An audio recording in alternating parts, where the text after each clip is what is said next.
Assalamualaikum warahmatullahi wabarakatuh. Selamat pagi teman-teman semua. Semoga hari ini puasanya lancar. Tetap semangat dan jangan sampai mokel, oke? Oke, di awal saya akan nyampein tentang pengertian dari syiar. Secara harfiah ataupun makna dasarnya, syiar itu berarti jalan ataupun cara berjalan. Tetapi dalam konteks materi kami, syiar itu merupakan salah satu cabang hukum Islam yang dimana memiliki keterkaitan yang cukup erat dengan ilmu hubungan internasional. Nah, untuk secara historis penggunaan syiar ini dapat dilihat dan juga ditemukan dalam sejarah-sejarah kehidupan, seperti halnya dalam sirah ataupun perjalanan Nabi Muhammad SAW, yang dimana itu merupakan catatan sejarah tentang kehidupan dan juga perjalanan beliau, termasuk strategi beliau dalam membangun hubungan dengan berbagai pihak, baik dalam kondisi perang maupun dalam kondisi damai. Nah, syiar ini mencakup 4 prinsip utama, yaitu 4 prinsip ini adalah 4 prinsip dalam hukum internasional Islam, seperti jihad, terus wilayah Islam, wilayah perjanjian, dan juga wilayah perang. Nah, tidak hanya itu, tetapi prinsip-prinsip dari syiar itu ada juga seperti prinsip hudna ataupun gencatan senjata, perjanjian damai, terus jaminan keamanan, terus mithaq ataupun perjanjian, dan juga tentang non-muslim yang tinggal di bawah pemerintahan Islam. Dan juga ada perjanjian yang dimana perjanjian ini bagian dari syiar untuk mengatur hubungan antara umat Islam dan juga orang-orang non-Islam gitu. Nah, untuk dalam praktiknya syiar ini nggak hanya berlaku untuk mengurus tentang hubungan antar negara, tetapi juga mengatur tentang interaksi umat Islam dengan individu yang tinggal di dalam ataupun di luar wilayah Islam.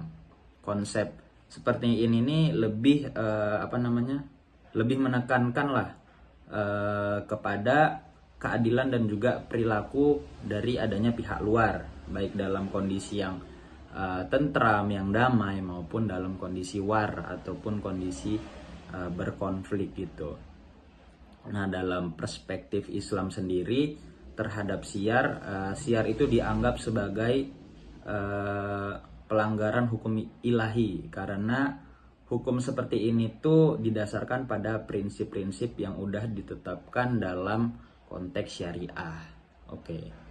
Mungkin itu penjelasan dari saya, akan dilanjutkan oleh rekan saya. Terima kasih. Selanjutnya, untuk evolusi historis syiar. Syiar digunakan oleh para penulis sejarah dalam catatan naratif mereka untuk mengartikan kehidupan atau biografi, yaitu tindakan seorang individu.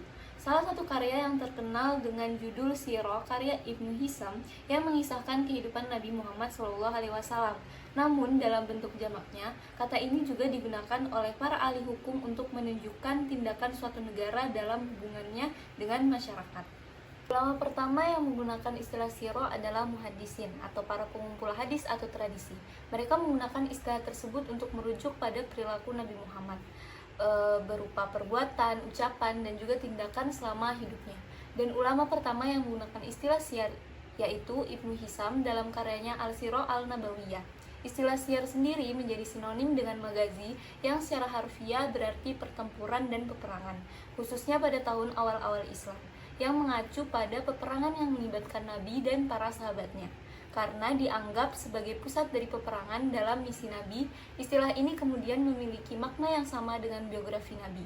Istilah ini juga diperluas dan digunakan sehubungan dengan kisah hidup Nabi. Karya-karya syiar sendiri bergantung pada kumpulan data baru yang dikenal sebagai hadis. Para ahli dan juga sejarawan dan muhaddisin tekun mengevaluasi sumber-sumber mereka dan juga lebih sering menentukan keaslian berdasarkan hubungan antara laporan hadis dan juga ayat-ayat Al-Quran. Pada fase kedua evolusi, istilah ini digunakan untuk merujuk pada biografi siapapun dan bukan hanya nabi. Hal ini menjadi jelas pada akhir abad ketiga ketika Ahmad Ibnu Yusuf al-Misri yang menjadi penulis pertama yang menggunakan istilah ini untuk biografi individu lain dalam karyanya yang berjudul Sirah Ibnu Tulun. Pada abad ke-5 dan ke-6, penggunaan sirah ini semakin meluas di dunia Islam dan mulai diterapkan pada biografi para ulama dan juga khalifah.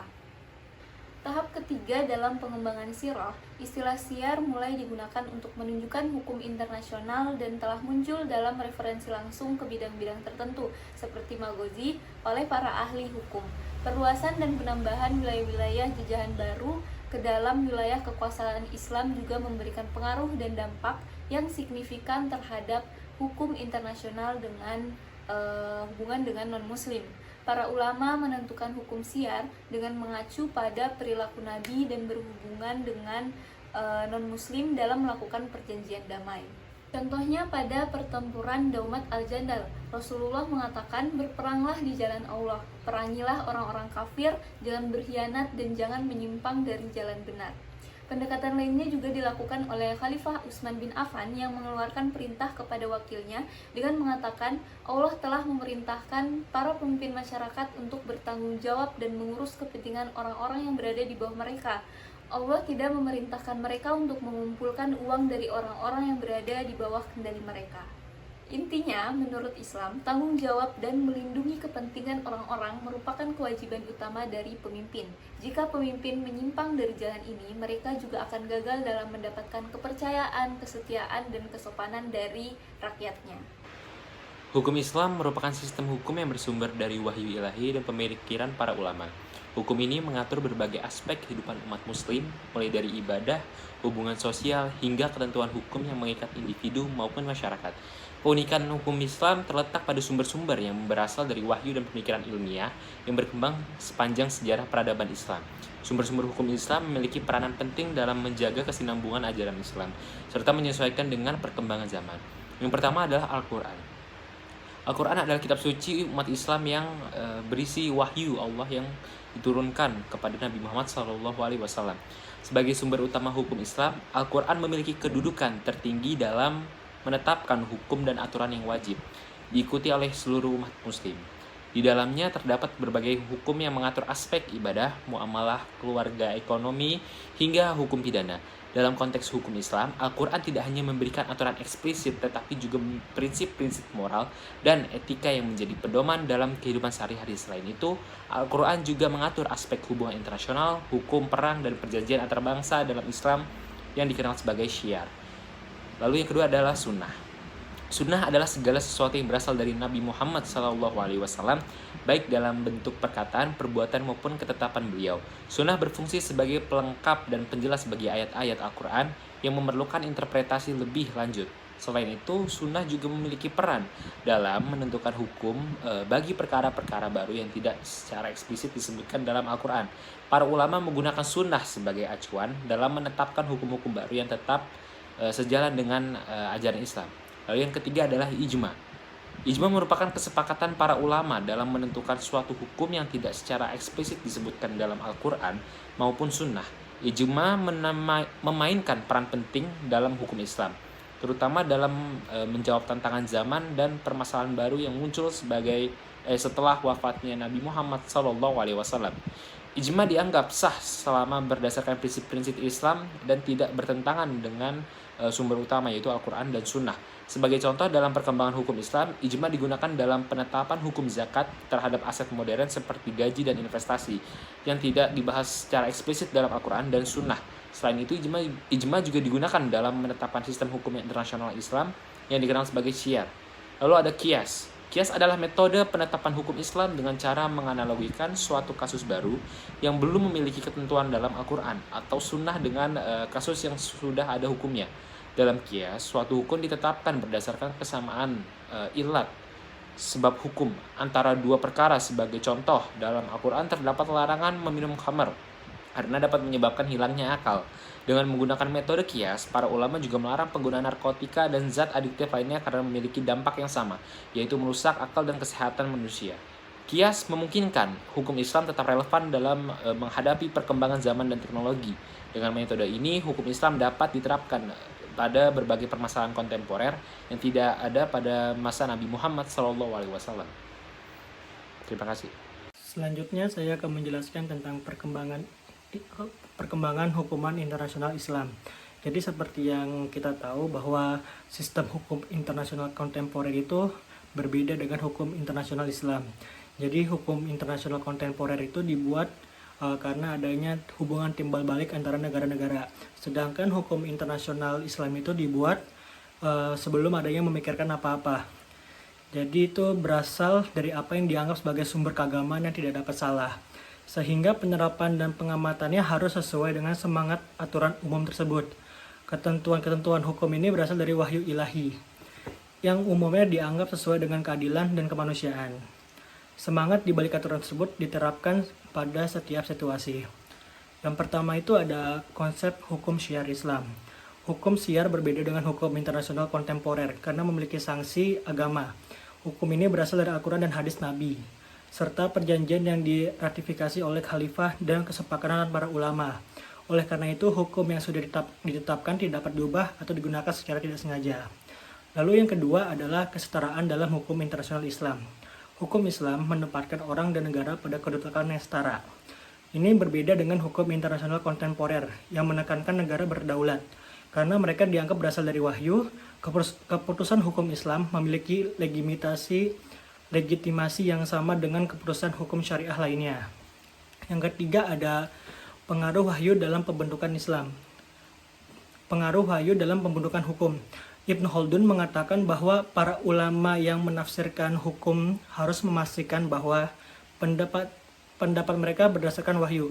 Ini menunjukkan bahwa hukum Islam tidak hanya berasal dari hukum positif tetapi juga dari wahyu ilahi. Lalu yang terakhir ada reformasi hukum Islam oleh negara-negara muslim. Reformasi hukum yang dilakukan oleh negara-negara Eropa pada abad ke-19 memiliki dampak pada masyarakat muslim di seluruh dunia. Seiring waktu, hukum Islam secara bertahap dikeluarkan dari domain publik dan hanya terkait dengan hukum-hukum keluarga. Ini karena Eropa menguasai ekonomi dan politik dunia. Dengan demikian, hukum Islam khususnya dalam konteks syiar tidak hanya merupakan sistem hukum, tetapi juga memiliki dimensi teologis dan moral yang membedakannya dari hukum internasional modern. Lalu kesimpulan dari penjelasan teman-teman sekalian, teman-teman saya dan saya adalah syiar adalah cabang hukum Islam yang mengatur hubungan internasional berdasarkan prinsip-prinsip syariah.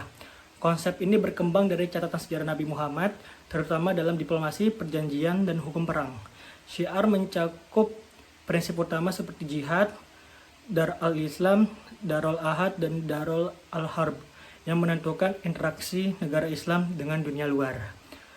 Dibandingkan dengan hukum internasional modern yang sekuler, syiar memiliki dimensi teologis dan moral karena berasal dari wahyu ilahi.